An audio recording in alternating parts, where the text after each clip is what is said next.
오늘도 좋은 날 레위기 23장 1절에서 14절 여호와의 절기들에 대한 하나님의 말씀을 묵상하며 하루를 시작하겠습니다. 먼저 안식일 규례에 대해서 말씀 보겠습니다. 1절입니다. 여호와께서 모세에게 말씀하여 이르시되 이스라엘 자손에게 말하여 이르라. 이것이 나의 절기들이니 너희가 성회로 공포할 여호와의 절기들이니라. 엿새 동안은 일할 것이요 일곱째 날은 쉴 안식일이니 성회의 날이라. 너희는 아무 일도 하지 말라. 이는 너희가 거주하는 각처에서 지킬 여호와의 안식일이니라. 24장은 이스라엘 백성이 지켜야 할 여호와의 절기에 대한 규례를 말씀하고 있습니다. 여호와의 절기들은 하나님의 구속의 역사를 기념하며 하나님이 베푸신 은혜와 축복에 대하여 감사하는 날들이죠. 우선 1절에서 3절은 안식일에 대한 규정으로 엿새 동안은 일을 할 것이나 일곱째 날은 하나님 안에서 안식하라 하십니다. 하나님 안에서 안식한다는 의미는 세상에서 살아가면서 6일 동안은 육신을 위한 일을 하고 살지만은 7일째 되는 날은 영이신 하나님과 우리의 영이 교제함으로 하나님의 은혜와 축복을 받는 것입니다. 하나님의 영과 우리의 영이 깊이 연합할 수 있는 날이죠. 오늘날에는 예배 드림으로 주님의 말씀을 듣고 살아 역사하시는 하나님의 말씀의 능력으로 6일 동안 고단했던 몸과 마음, 즉 영혼이 평안의 힘을 얻게 되기도 합니다. 하나님께서도 창조 사역을 6일 동안 하신 뒤에 7일째 되는 날을 쉬신 것을 기념하기도 하죠. 바로 창조 사역의 기념일이라 할 수 있습니다. 물론 우리에게 있어 최종적으로 완전한 안식의 성취는 영원한 천국에 들어가 안식에 처하게 되는 것입니다. 새하늘과 새 땅 안에서 하나님의 뜻이 온전히 이루어지는 그날의 기쁨과 평안을 이 땅에서도 안식일에 경험하며 살아가기를 하나님은 그걸 원하시기 때문에 우리에게 안식일에 힘을 가지면서 하나님이 주시는 참 평안을 이렇게 알고 느끼며 살아가기를 원하십니다. 적용 질문입니다. 주일을 거룩히 지키고 있습니까? 주일 예배를 드리는 것보다 다른 것들을 더 우선순위에 둠으로 하나님의 마음을 아프게 하지는 않습니까? 6월절 규례입니다. 이것이 너희가 그 정한 때에 성회로 공포할 여호와의 절기들이니라. 첫째 달 연 나흔날 저녁은 여호와의 유월절이요 이달 엿닷새 날은 여호와의 무교절이니 이래 동안은 너희는 무교병을 먹을 것이요 그 첫날에는 너희가 성회로 모이고 아무 노동도 하지 말지며 너희는 이래 동안 여호와께 하제를 드릴 것이요 일곱째 날에도 성회로 모이고 아무 노동도 하지 말지니라. 6월절은 이스라엘 백성이 출애굽한 날을 기념하는 절기로 종교력으로는 1월, 즉 아비벌이라고 부르는 14일 저녁에 시작합니다. 오늘날 우리가 사용하는 태양력으로는 3월이나 4월이 되기도 합니다. 유대인들은 저녁 시간을 하루를 시작하는 기간으로 본다고 했잖아요. 이 시간대에 하나님께서 애굽의 모든 장자와 동물의 초태생들을 치신 것을 기념하고 잊지 않기 위함도 있습니다. 그리고 다음 날인 열닷새 날부터는 무교절로 6일을 보내는데 그날에는 6월절 저녁처럼 무교병과 쓴나물을 먹으며 출애굽을 기념합니다. 그리고 첫날과 마지막 날에는 성회로 모이고 아무 노동도 하지 않습니다. 6월절과 무교절은 같은 주간에 있어서 이름을 구분하지 않아요. 그렇게 구분하지 않고 사용하는 경우가 많습니다. 성경에서도 오늘 본문에서는 7일 동안 무교병을 먹으라고 하지만은 신명기에서는 무교절 6일간 먹는 것으로 기록되어 있습니다. 현대 이스라엘의 달력은 종종 유교절과 무교절을 구분하지 않고 유월절을 7일간으로 기입하는 것을 볼 수도 있어요.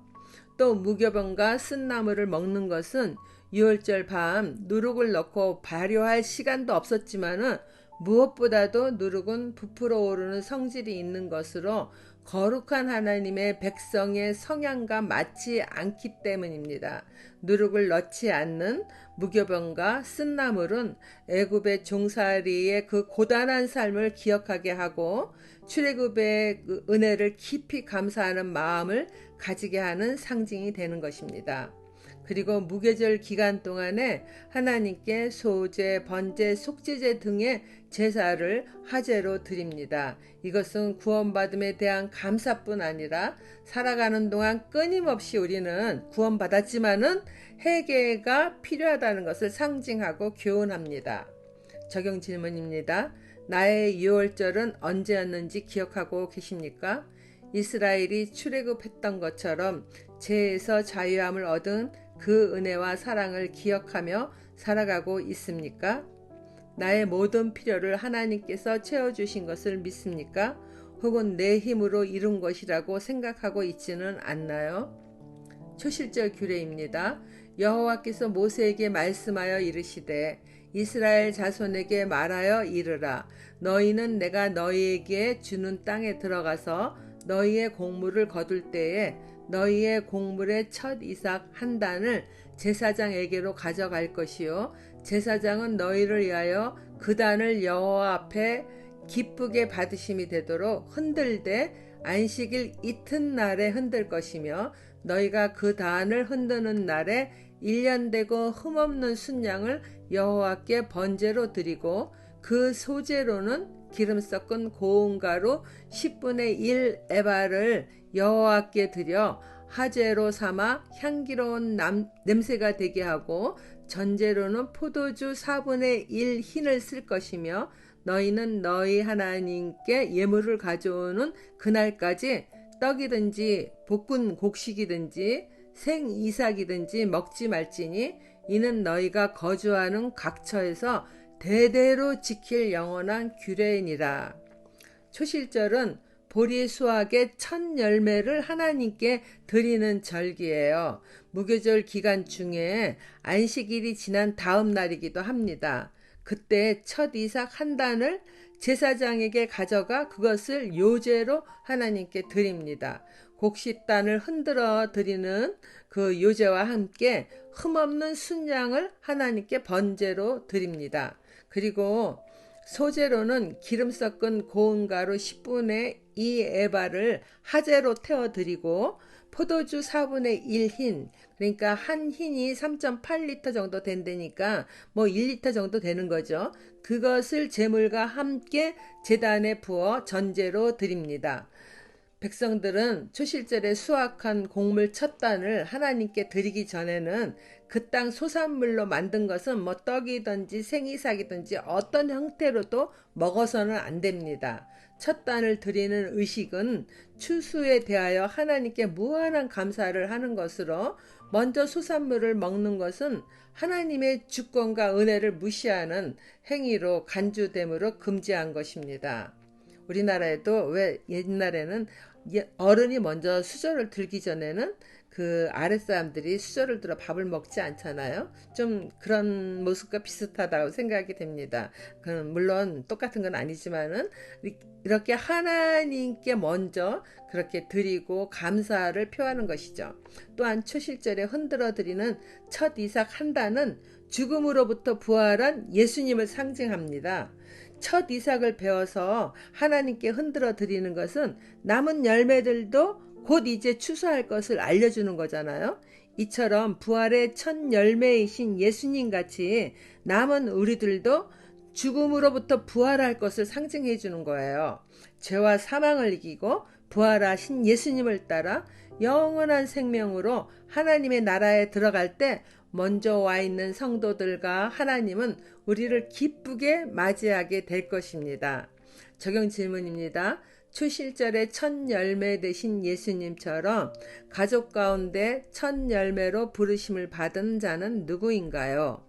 만일 가족이나 내가 속한 공동체에서 첫 열매로 부르심을 받은 자라면은 내가 이겨내야 할 사망 권세는 무엇인가요? 믿음으로 이겨낸 나의 약재료를 가지고 생명 구원하는 일에 힘쓰고 있습니까? 기도하겠습니다.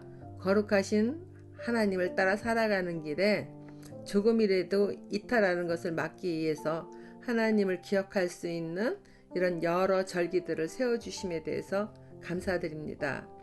안식일을 지키지 않아 세상 일에 치여 살아가는 어리석음이 없게 하시고 언제나 죄악된 세상에서 불러주셔서 하나님의 자녀된 기쁨을 알게 한 그날을 잊지 않으며 부활의 소망을 가지고 날마다 믿음으로 힘써 이기는 삶을 살아갈 수 있도록 인도하여 주세요.